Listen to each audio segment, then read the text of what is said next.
पुराने फिल्मों के कॉमन सीन आज के अंदाज में प्रस्तुत है स्किट कल आज और कल।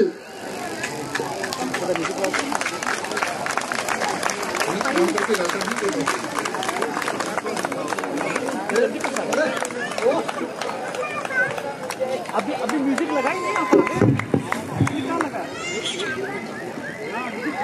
हमारी जिंदगी में फिल्मों का एक विशेष स्थान है। हम इन्हीं फिल्मों के साथ रोए भी, हंसे भी और बड़े हुए। जो मेरे हम उम्र है वो जब ये सीन देखेंगे तो इससे जरूर एग्री करेंगे। हमारी फिल्मों में काफी कुछ ऑब्वियस होता था, जो पुरानी फिल्में हैं उसकी बात हो रही है, लेकिन फिर भी हम उन्हें बार बार देखते थे। हम उनको देख के कभी भी बोर नहीं हुए। और हमारे टाइम के इन्हीं फिल्मों से कुछ बहुत कॉमन सीन्स आज हम आपके लिए लेकर आए हैं। हमारे ज्येष्ठ नागरिक इसमें बच्चे, बूढ़े और बड़े सभी का रोल निभाएंगे।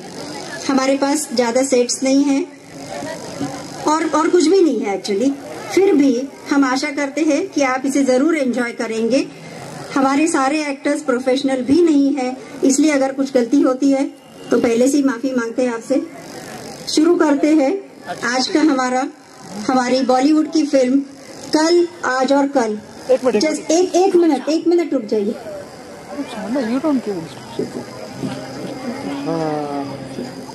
अंकल यस, चलिए।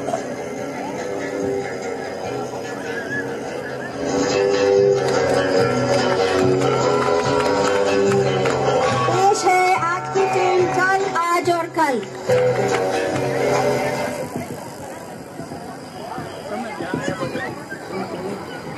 ये दो बच्चे हमारे हीरो और हीरोइन है।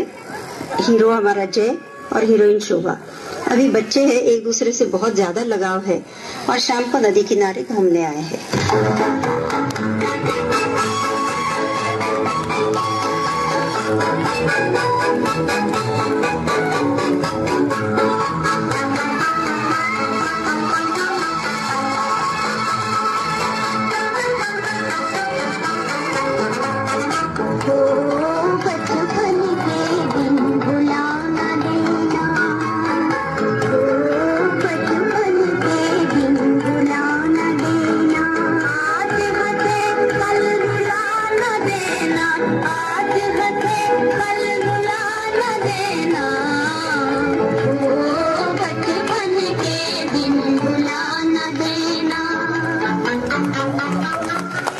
विजय, मेरी माँ की तबीयत ठीक नहीं रहती आजकल, इसलिए पिताजी ने शहर में रहने का सोचा है। शोभा, मैं तुम्हारे बगैर कैसे रहूंगा? मुझे तुम्हारी बहुत याद आएगी। एक काम करते हैं, ये मेरा लॉकेट मैं तुम्हें देती हूँ, जिसमें मेरी तस्वीर है। तुम्हें जब भी मेरी याद आएगी इसे तुम देख लिया करना।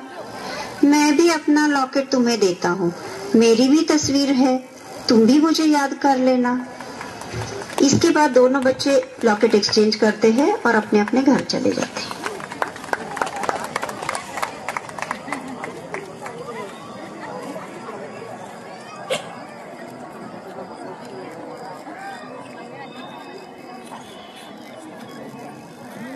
इसके बाद विजय का परिवार कुंभ का मेला देखने जाते हैं। विजय के परिवार में विजय, उसका भाई प्रकाश, उसकी बहन नीला और उसकी माँ है।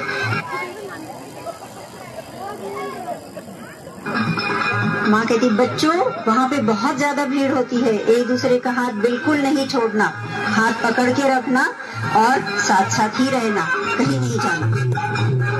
चलत मुसाफिर मोहलिया रे बिंदे वाली दुनिया, चलत मुसाफिर मोहलिया रे बिंदे वाली दुनिया, चलत मुसाफिर मोहलिया रे बिंदे वाली दुनिया।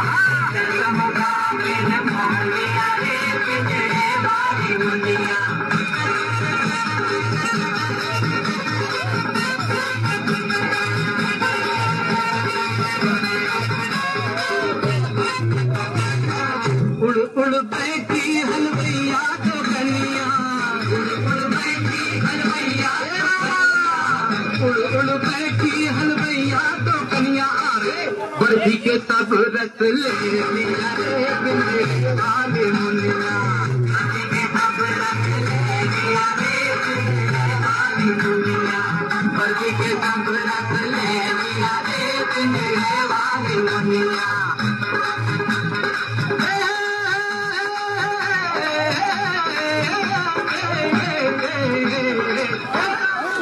दोनों भाई जब वहाँ जाते हैं तो उन्हें एक टैटू करने वाला मिल जाता है। तो दोनों सोचते हैं कि चलो एक दूसरे के हाथ पे टैटू करवा लेते हैं।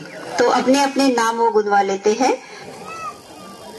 उसके बाद जब सब कुछ खत्म होता है, खाना पीना सब कुछ हो जाता है, अचानक से भूचाल आ जाता है और काफी बुरी तरह से लोग भी घायल हो जाते हैं, एक दूसरे से बिछड़ भी जाते हैं। इसी बिछड़ने मिलने के चक्कर में हमारे विजय और प्रकाश भी बिछड़ गए और नीला, विजय और उनकी माँ रोते रोते घर आ गए। भूचाल में माँ के पैरों पर पेड़ गिरने से माँ भी लंगड़ी हो जाती है। पीछे वाले लोगों को दिखता नहीं है, पीछे वाले लोगों को दिखता नहीं है।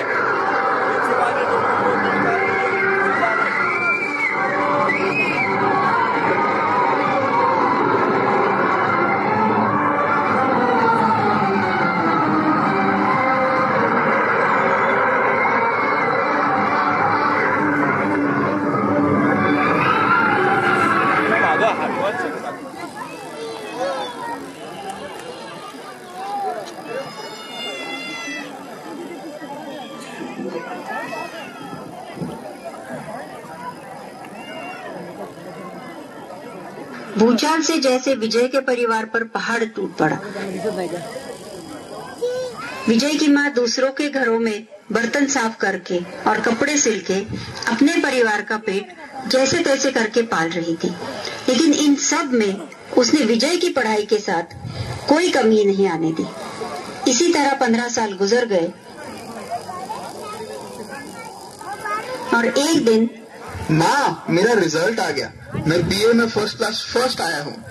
बेटा, मैं इसी दिन का इंतजार कर रही थी।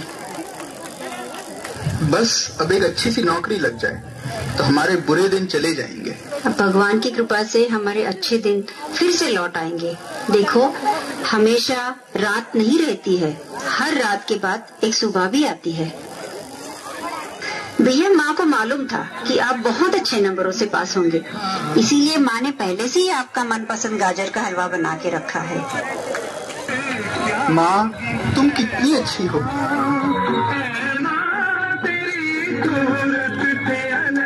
भगवान की सूरत क्या होगी, क्या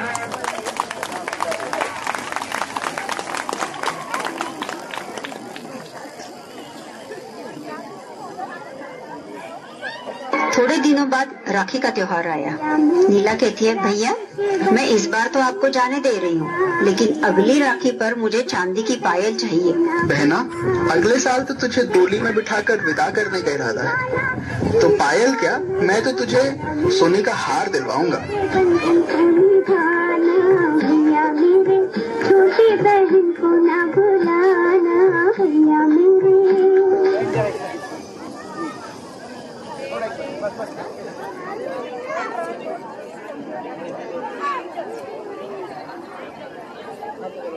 नौकरी की तलाश में जय दर दर भटक रहा था और बहुत ज्यादा परेशान था। नौकरी मिल नहीं रही थी।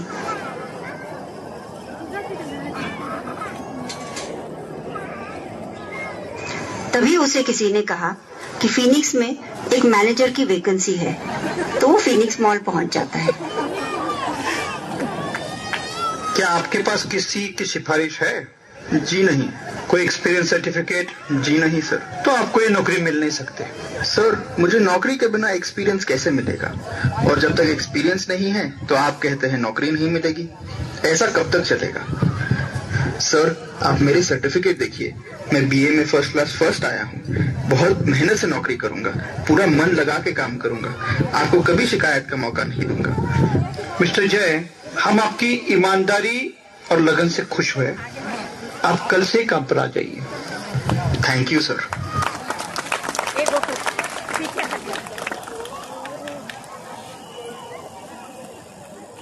प्रकाश, जो बचपन में मेले में बिछड़ गया था, वो एक चोर के हाथ लग जाता है। वही उसकी परवरिश करता है, लेकिन प्रकाश को भी खुद की तरह चोर ही बना देता है और प्रकाश चोरी के इरादे से मॉल में पहुंचा है। यहाँ शोभा भी अपने सहेलियों के साथ मॉल में घूमने आई है। जय को भी फिनिक्स में मैनेजर की नौकरी मिल गई। उसकी नौकरी का आज पहला दिन है। तभी प्रकाश शोभा की पर्स लेकर भागने लगता है। चोर चोर चोर, देखो मेरी पर्स लेकर भाग गया, प्लीज कोई मेरी मदद कीजिए, उस चोर को पकड़ लीजिए। तभी जय प्रकाश के पीछे भागकर उससे पर्स छीन लेता है।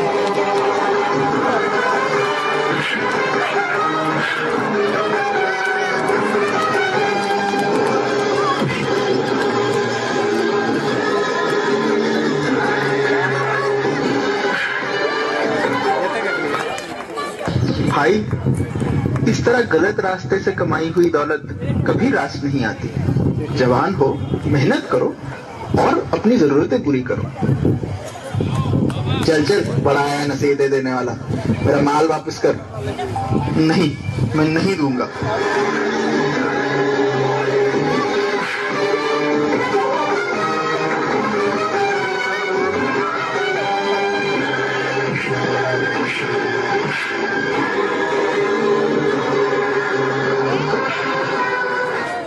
इसी छीना झपटी में जय उसके हाथ पर उसका नाम देख लेता है। अरे, तुम्हारे हाथ पे निशान कैसा? प्रकाश, तुम पहचाना मुझे? मैं तुम्हारा बड़ा भाई जय। भैया आप? सबसे पहले तो इस चोर को पुलिस के हवाले करो। नहीं नहीं मैडम, मुझसे गलती हो गई। अब मैं फिर कभी चोरी नहीं करूंगा। मैडम, इसे जाने दीजिए। इतने सालों बाद मुझे मेरा भाई वापस मिला है। अब हमें जुदा ना कीजिए। इसकी तरफ से मैं माफी मांगता हूँ। अरे शोभा, तेरा लॉकेट कहाँ गिर गया? मेरा लॉकेट? लॉकेट कहाँ गया मेरा? जय की सिर्फ वही तो निशानी थी मेरे पास। अब मैं क्या करूँ? मैडम देखिए, कहीं ये तो नहीं? शोभा, तुम? जय, तुम? देखो तो किस्मत का खेल। एक मेले ने हमको जुदा कर दिया, लेकिन इस मॉल ने हमें फिर से एक कर दिया। मुझे तुमसे प्यार था, आज भी है और कल भी रहेगा।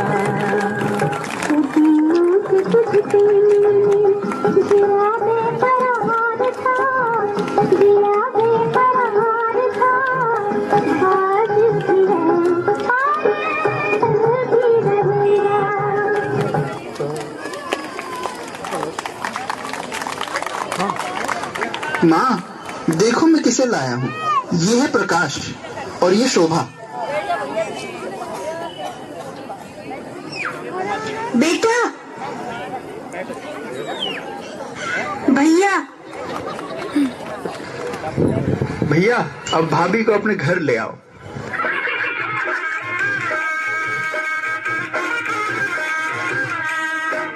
गोरे